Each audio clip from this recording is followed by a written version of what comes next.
चाय पर चर्चा में आज सबसे पहले बात करते हैं मौसम की। सर्दी की विदाई का समय करीब आ रहा है, लेकिन पहाड़ों पे बर्फीले नजारों की खूबसूरती अभी भी बरकरार है।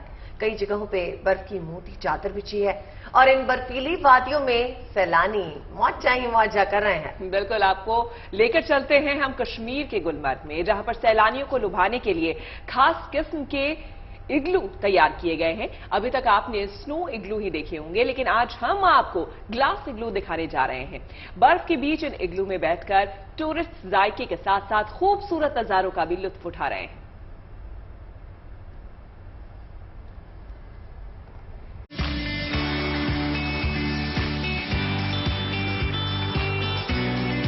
इलायची, केसर और कहवे की खुशबू के साथ इन बर्फीली फिजाओं का घोल ऐसा जायका बनाता है जो किसी भी सैलानी का मन मोह ले। बर्फ से ढकी गुलमर्ग की इन खूबसूरत वादियों की कशिश सैलानियों को अपनी ओर खींच रही है। इन नजारों को देखकर तो ऐसा मालूम पड़ता है मानो इन सैलानियों के ख्वाब बर्फीले फाहों का रूप धरकर जमीन पर उतर आए हों। और जब नजारा ऐसा हो तो सुकून भरे लम्हों के हर कतरे पर सैलानियों का हक है, जो दूर दूर से धरती की जन्नत देखने यहाँ पहुँच रहे हैं। इन खूबसूरत नजारों और सैलानियों के बीच कोई दरो दीवार रोड़ा न बने, लिहाजा यहाँ ग्लास क्यूब्स बनाए गए हैं। कांच के इन ठिकानों को ग्लास इग्लू कहा जाता है। यहाँ रुककर सैलानी पसंदीदा व्यंजनों के स्वाद चटकारे के साथ कुदरत के बेहतरीन नजारों का लुत्फ उठाते हैं। वेरी गुड एक्सपीरियंस है इधर, और जब आया स्नो था और it was a very nice experience. यहाँ पे इग्लू सेटअप देखा है, बहुत अच्छे से यहाँ पे लंच और डिनर अरेंज किया है।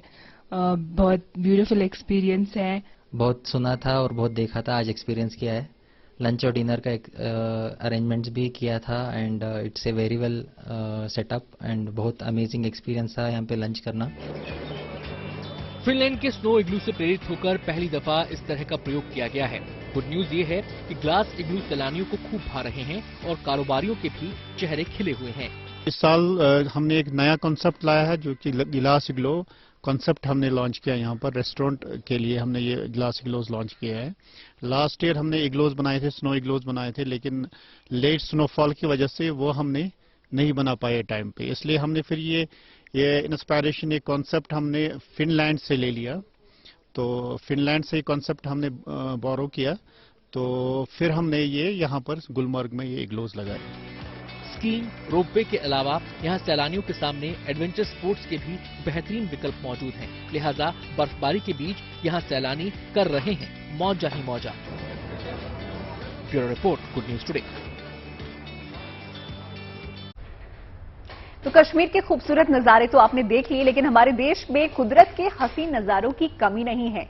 रुक करते हैं उत्तराखंड के चमोली और औली का, क्योंकि दोनों ही जगहों पर कुदरत मेहरबान नजर आ रही है। चप्पे चप्पे पर बर्फ से ढके हुए पहाड़ आपको नजर आएंगे। बर्फीली वादियों में मौज मस्ती के लिए बड़ी संख्या में सैलानी वहां पहुंच रहे हैं। कोई स्कीइंग का मजा ले रहा है तो कोई बर्फ से खेल रहा है।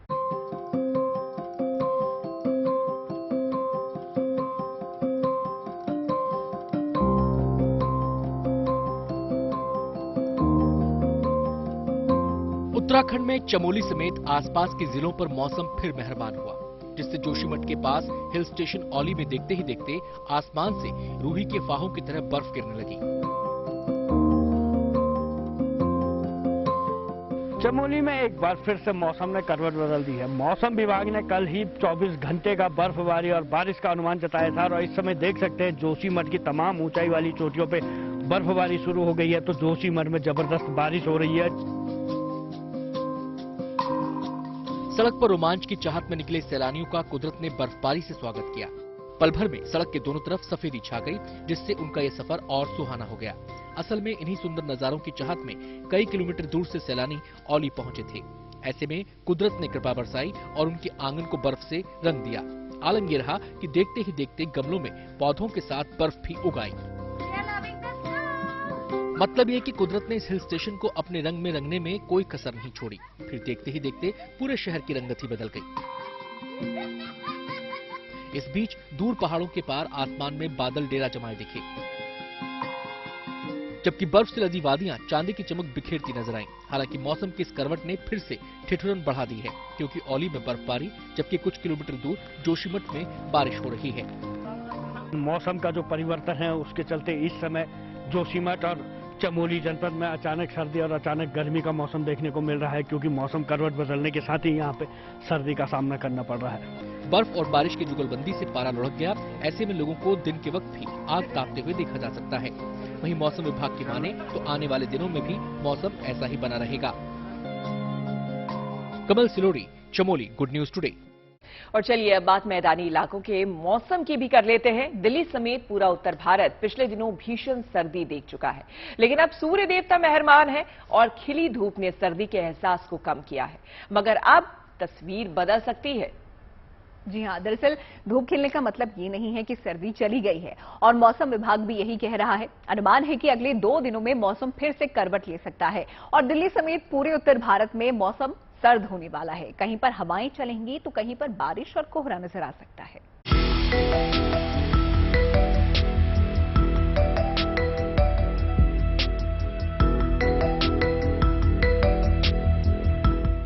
चमकता सूरज और खिली धूप भले ही आपको गर्मी का एहसास करा रही हो, लेकिन सुबह और शाम की हल्की सर्दी मौसम के मिजाज को खुशनुमा बना रही है। दिल्ली समेत उत्तर भारत में रातें अभी भी सर्द हैं, लेकिन दिन में चटक धूप गर्म कपड़े पहनने की इजाजत नहीं दे रही। सुबह शाम ठंड लगती है और दिन में ऊनी कपड़े चुभने लगते हैं। हालांकि इसका ये मतलब कतई नहीं कि सर्दी पूरी तरह विदा होने वाली है। ये रंग बदलता मौसम एक बार फिर करवट बदलने वाला है। मौसम विभाग की माने तो अगले 2 से 3 दिनों के अंदर दिल्ली वालों को ठंड का एहसास होने वाला है। तापमान में कमी आएगी और 2 से 3 डिग्री तक हो सकता है कि तापमान कम हो जाए। इसके अलावा यह भी कहा जा रहा है कि वेस्टर्न डिस्टर्बेंस की वजह से जम्मू कश्मीर में बर्फबारी हो सकती है और दिल्ली एनसीआर और खासकर अगर बात करें उत्तर प्रदेश, मध्य प्रदेश, झारखंड, बिहार, ये तमाम ऐसे नॉर्थ इंडिया के स्टेट्स हैं जहां पर हो सकता है कि तापमान में कमी आए। मौसम विभाग ने भविष्यवाणी की है कि अगले 2 दिन में पारा एक बार फिर गिर सकता है, यानी सर्द हवाओं के साथ मैदानी इलाकों में बारिश के भी आसार हैं। मौसम की इस आंख मिचौली की सबसे बड़ी वजह है हिमालय के इलाके में पश्चिमी विक्षोभ का असर। इसी पश्चिमी विक्षोभ की वजह से मौसम का मिजाज बदलने वाला है। कल रात को अगर आप जो क्लाउड पिक्चर देखेंगे, क्लाउड्स आ रहा है और कल रात को जहां पे आ जाएगा जम्मू कश्मीर में इट्स को थोड़ा बहुत रेनफॉल एक्टिविटी रहेगी। उसके प्रभाव से क्या रहेगा कि फिर मिनिमम टेम्परेचर जब थोड़ा बढ़ते हैं, जो मैक्सिमम आप जो फील कर रहे हैं थोड़ा सा कम हो जाएंगे। 29 नहीं रहेंगे, से 2-3 डिग्री गिरने के चांसेस है। दिल्ली समेत उत्तर भारत के मौसम में भले ही गुलाबी सर्दी के साथ गुनगुनी धूप हो, लेकिन अगले 2 दिन में 20 से 30 किलोमीटर प्रति घंटे की रफ्तार से हवाएं चल सकती हैं, जिसका असर सिर्फ मैदानी इलाकों में ही नहीं बल्कि पहाड़ी इलाकों पर भी होगा और कुछ इलाकों में एक बार फिर बर्फबारी के आसार हैं। 10 में एक दूसरा पश्चिम विक्षोभ भी अप्रोच कर रहा है, तो उन दिनों में 9 और 10 तारीख के आसपास जो है फिर प्रदेश में जो है बर्फबारी और बारिश होगी, मौसम खराब रहेगा। हालांकि अच्छी खबर यह है कि मौसम विभाग शीतलहर की संभावना से इनकार कर रहा है, यानी मौसम बदलेगा जरूर लेकिन सताएगा नहीं। लेकिन फिर भी मौसम को लेकर लापरवाही आपको नुकसान पहुंचा सकती है। चमकीली धूप के धोखे में सुबह और शाम की हल्की सर्दी को इग्नोर न करें और अपना ध्यान रखें। दिल्ली से वरुण सिन्हा के साथ bureau report, good news today. चलिए, देश के मौसम की तो बात हो गई, विदेश ही घुमा लाते आपको, वहां के मौसम की भी बात कर लेंगे और उसी बहाने सैर भी हो जाएगी। हम आपको लिए चलते हैं यूनान की राजधानी एथेंस। और एथेंस का नजारा पूरी तरह बदला है, क्योंकि यहाँ सीजन की पहली बर्फबारी हुई है। बर्फबारी ने शहर की खूबसूरती को और बढ़ा दिया। तो चलिए एथेंस की सैर पर चलते हैं और देखते हैं खूबसूरत नजारों से सजा एथेंस।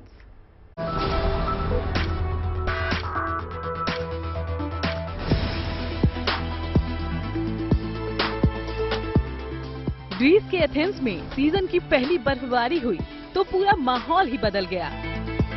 ये खूबसूरत नजारे इस बात के गवाह हैं। ग्रीस में काफी मशहूर एक्रोपोलिस का इलाका पूरी तरह से बर्फ से ढक गया है। यहाँ की सफेदी, पीली लाइट और पत्थरों के साथ मिलकर अलग तरह की सुंदर कलाकृति का निर्माण कर रही है, जैसे किसी कलाकार ने कोई सुंदर सी चित्र गढ़ी हो। सड़क पर बर्फ, पेड़ पत्तों पर बर्फ, ये सुंदर माहौल हर किसी को लुभा रहा है। कोई तस्वीर खींच रहा है तो कोई इस शानदार मौसम का लुत्फ उठा रहा है। एथेंस में हुई हल्की बर्फबारी से लोग काफी खुश हैं। पेड़ों पर मौजूद बर्फ ने उनकी सूरत ही बदल दी। उनका रूप ही आकर्षक कर दिया।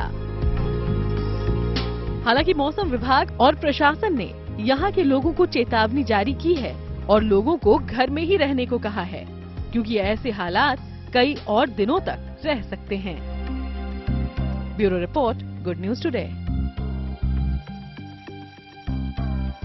आपको लिए चलते हैं शिरडी के साईं दरबार। देश दुनिया में साईं को करोड़ों भक्त पूजते हैं। हर साल साईं के दरबार में मत्था टेकने शिरडी पहुंचते हैं, लेकिन आज हम जिन भक्तों के बारे में आपको बताने जा रहे हैं वो बहुत खास हैं और इनके खूब चर्चे भी हो रहे हैं। ये साईं भक्त इसलिए खास हैं क्योंकि ये 7 समंदर पार से साईं के दर्शन के लिए शिरडी पहुंचे हैं। दरअसल जर्मनी से 40 साईं भक्तों का जत्था शिरडी आया, जो साईं की भक्ति में रम गया है।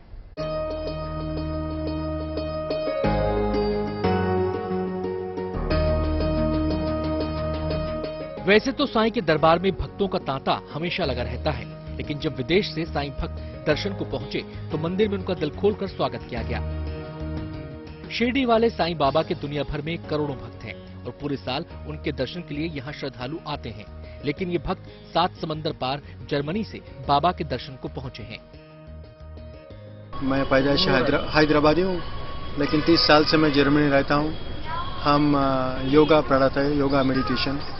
सो ये सब बाबा के भक्त है जो आ रहे।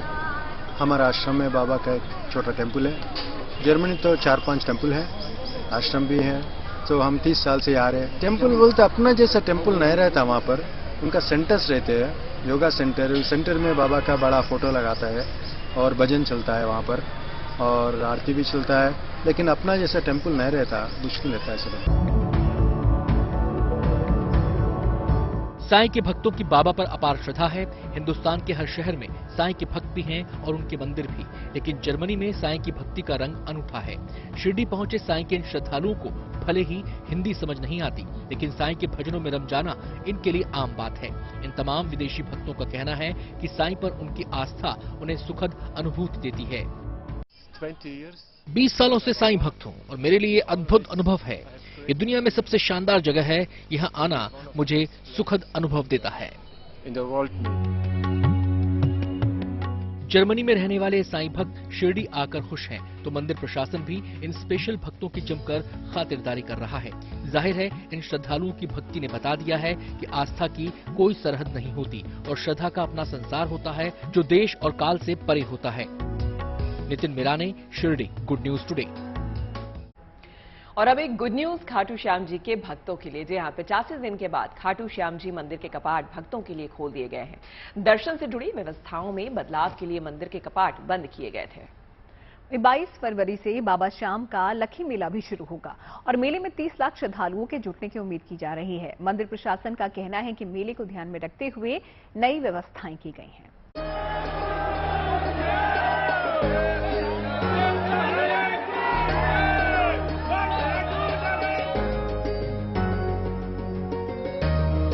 बाबा श्याम के दर्शनों को आतुर भक्तों का इंतजार खत्म हो गया है।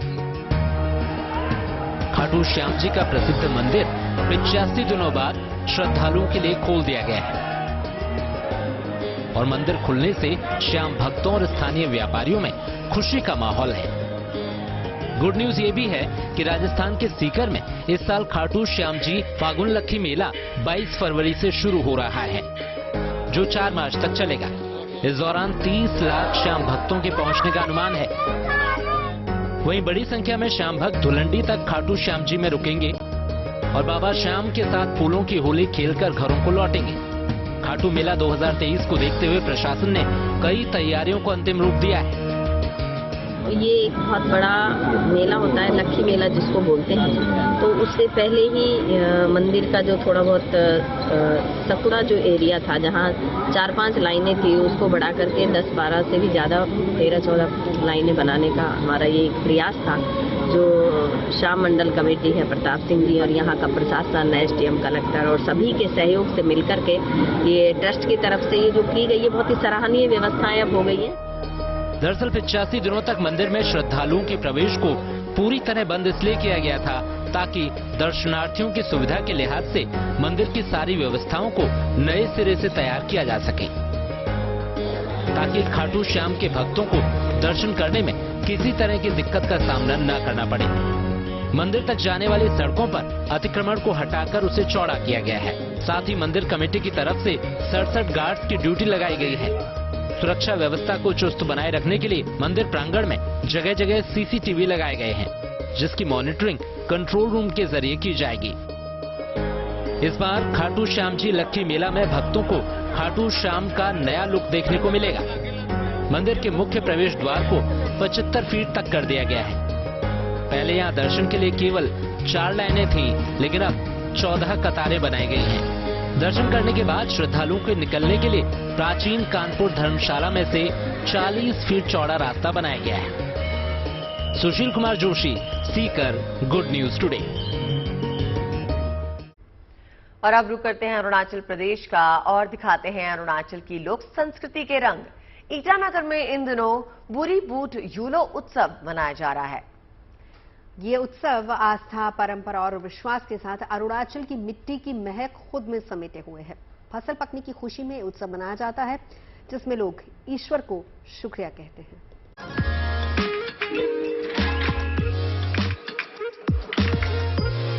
ये आस्था, परंपरा और विश्वास के वो रंग हैं जो अरुणाचल की मिट्टी की खुशबू खुद में समेटे हैं।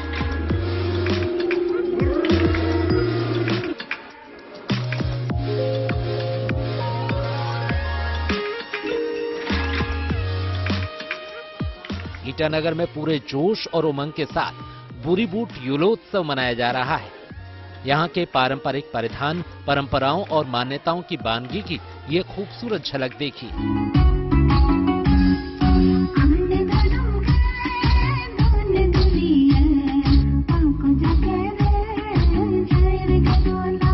गुड न्यूज ये है कि यहाँ के आदिवासी समाज की एकता और सौहार्द की तस्वीर भी इस उत्सव में नजर आती है। फसल पकने की खुशी में ये जश्न मनाया जाता है। मुख्य तौर पर नियशी समुदाय के लोग इस उत्सव का हिस्सा बनते हैं और नाच गाकर, खुशियां मनाकर इस अंदाज में ईश्वर को धन्यवाद दिया जाता है। इस बुरी बूट यूलो में पूजा की जाती है पृथ्वी की, सूरज की और सारे दृष्टि में जितने भी ह्यूमन बींग्स हैं, जितनी जनजातियां हैं, सबके वेल बींग, सबके अच्छे जीवन सुख के लिए और अच्छी फसल के लिए इस बुरी बूट यूलो में पूजा की जाती है। ये अरुणाचल के बड़े त्योहारों में से एक है। साल भर लोग इस पावन घड़ी का इंतजार करते हैं और संपन्नता वैभव के द्वार खोलेगी।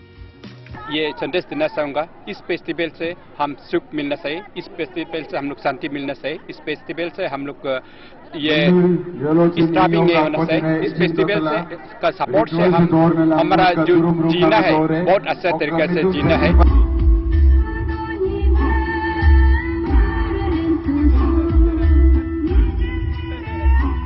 उत्सवों का ये दौर 3 दिन तक चलता है।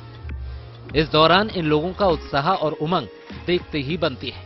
जाहिर है आस्था का ये जश्न इन लोगों में नया जोश भरता है और ये विश्वास देता है कि सब शुभ होगा, मंगलदायी होगा।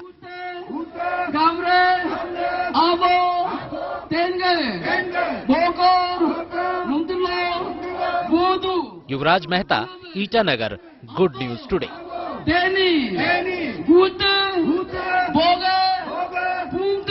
ये शादी का सीजन चल रहा है और आजकल वैसे डेस्टिनेशन वेडिंग ट्रेंड में है।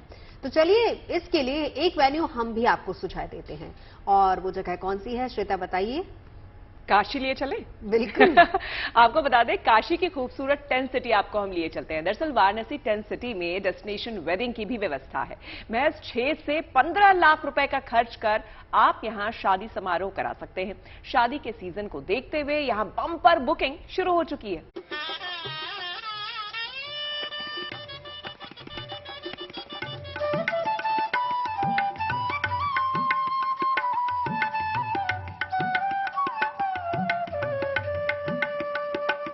शादियों के सीजन में अब इस इलाके में शहनाई की ये गूंज आम होगी। पिछले महीने काशी में जिस टेंट सिटी का पीएम मोदी ने उद्घाटन किया था, वहां अब न सिर्फ आध्यात्मिक बल्कि पर्यटन के लिहाज से भी रहा जा सकता है। यही नहीं, शादियों के सीजन में आप यहां अपनी डेस्टिनेशन वेडिंग का सपना भी साकार कर सकते हैं। धर्म और आध्यात्म की नगरी काशी में गंगा के ठीक सामने तंबुओं का शहर बस गया है, जहां न केवल धार्मिक लिहाज से बल्कि पर्यटन के लिहाज से भी आने वाले पर्यटकों का सिलसिला जारी है। लेकिन यहां एक खास बात और है कि यहां शादियां भी होना शुरू होंगी और साथ ही साथ जो नौ दंपति है वे फेरे भी लेंगे और 7 जन्मों का साथ भी निभाएंगे।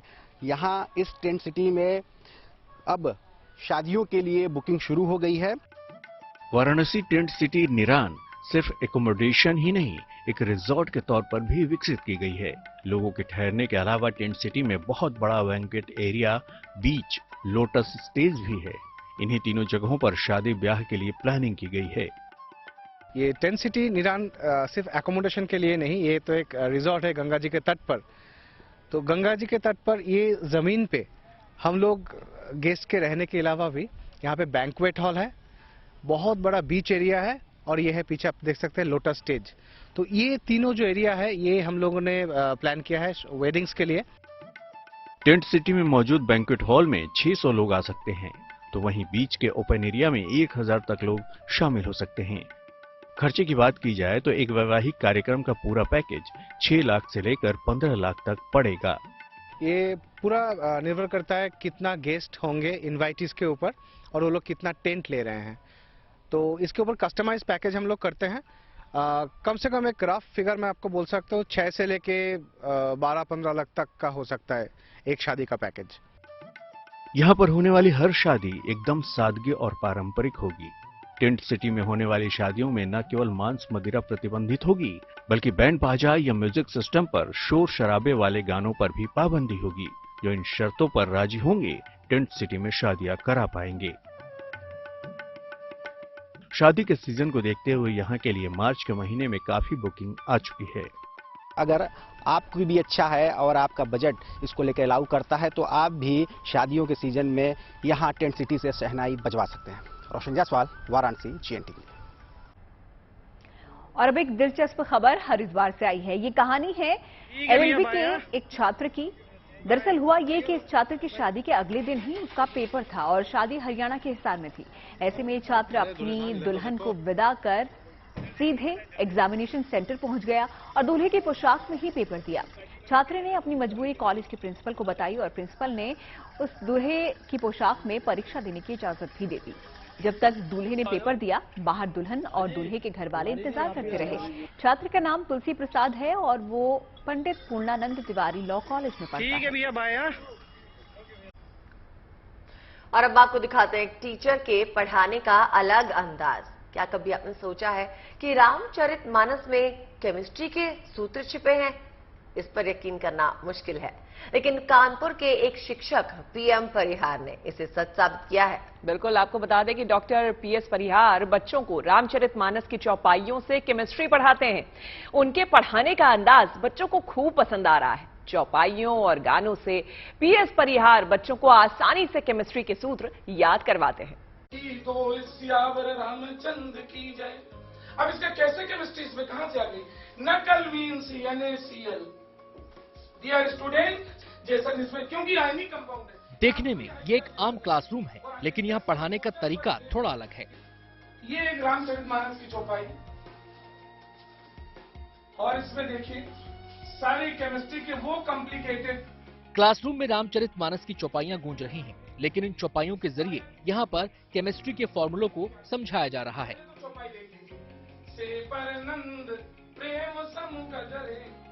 कानपुर के शिक्षक डॉक्टर PS परिहार हैं, जो बच्चों को केमिस्ट्री पढ़ाते हैं, लेकिन डॉक्टर परिहार रामचरितमानस की चौपाइयों से केमिस्ट्री के फॉर्मूले निकालते हैं। रामचरितमानस में लिखी चौपाइयों का इस्तेमाल कर वो बच्चों को केमिस्ट्री के फॉर्मूले समझाते भी हैं और याद भी कराते हैं। रामचरितमानस चौपाइयों से बच्चों के अंदर 2 तरह का हमने चेंजेस कर दिया है और दोनों चेंजेस हैं, पहला उनके संस्कार, उनका बिहेवियर, उनके अपने फैमिली के प्रति, समाज के प्रति, दोस्तों के प्रति, टीचर के प्रति, ये बहुत ज्यादा चेंजेस हुआ। और दूसरा, जहां वो सब्जेक्ट को लेकर के उनके अंदर डर रहता था, इन्फेरिटी कॉम्प्लेक्सन रहता था, वो मल्टीपल टाइम बढ़ गया। इतना ही नहीं, डॉक्टर परिहार बच्चों को बॉलीवुड के गानों का भी इस्तेमाल कर पढ़ाते हैं, जिससे बच्चों को केमिस्ट्री के सूत्र आसानी से याद हो जाते हैं। ये एक तरीके से इंटरेस्टिंग मेथड भी है, जैसे चौपाइयों का भी यूज़ करते हैं सर, बॉलीवुड के गानों का भी यूज़ करते हैं, जैसे इनका भी लर्न करने में भी ज़्यादा आसानी रहती है और लंबे टाइम तक रिकॉल भी हो सकते हैं। जैसे बड़े बड़े जैसे न्यूमेरिकल, बैलेंसिंग और रिएक्शन मैकेनिज्म, ये सब वगैरह भी आसानी से लर्न हो जाते हैं। डॉक्टर परिहार का पढ़ाने का अंदाज लोगों को खूब भा रहा है और उनका पढ़ाने का ये अलग तरीका बच्चों को उनका मुरीद बना रहा है। कानपुर से सिमर चावला के साथ bureau report, good news today. कि जैसलमेर का सूर्यगढ़ पैलेस सिद्धार्थ मल्होत्रा और कियारा आडवाणी की शादी की रौनक से इस वक्त चहक रहा है। फिल्मी दुनिया के कई सितारे शादी में मौजूद हैं और फिल्मी सितारों के अलावा कई बड़ी हस्तियां भी इस शादी की शोभा बढ़ा रही हैं। शादी के लिए सुरक्षा के खास इंतजाम भी किए गए हैं।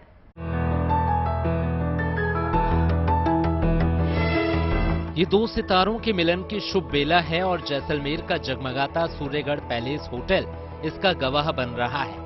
कियारा आडवाणी और सिद्धार्थ मल्होत्रा आज एक नए जीवन की शुरुआत कर रहे हैं, दाम्पत्य जीवन में कदम रख रहे हैं।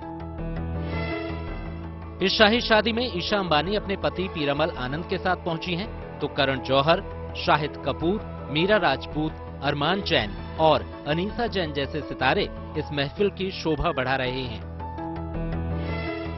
समारोह के दौरान मेजबान और मेहमानों की निजता का पूरा ख्याल रखा गया है। 65 एकड़ में बने सूर्यगढ़ पैलेस में 3 सुरक्षा एजेंसियां लगी हैं। अंदर किसी को भी मोबाइल अलाउ नहीं किया गया है। कड़ी सुरक्षा के बीच चर्चित मेहमानों की मौजूदगी में शाही अंदाज में पवित्र रस्मों के साथ जश्न का दौर जारी है और फैंस के लिए गुड न्यूज ये है कि उनके चहेते सितारे कियारा और सिद्धार्थ हमेशा हमेशा के लिए एक हो रहे हैं। जैसलमेर से विमल भाटिया के साथ bureau report, good news today. देखिए, आप भले ही अपनी बात हमें ना बता पाते हो, लेकिन हमें अच्छे से पता है कि चाय, चर्चा और दोस्ती, बस यही 3 बातें हैं जो हमारे इस शो को आपका फेवरेट बनाती है। बिल्कुल ठीक कहा श्वेता। दरअसल ये चाय कोई आम चाय नहीं है। अच्छी खबरों की चाशनी में डुबोकर हम आपके लिए हर रोज ये चाय का प्याला लेकर आते हैं। तभी तो हर घूंट में आपकी जिंदगी की हिम्मत और हौसले का जज्बा मिलता है। और बात सिर्फ इतनी सी है कि चाय तो आप रोज पीते हैं, लेकिन सुकून इसी चाय के साथ मिलता है ना? बिल्कुल। तो कल के सुकून के लिए फिर आइएगा चाय के प्याले के साथ। खबरों का पिटारा यही मिलेगा आपको गुड न्यूज टुडे पर।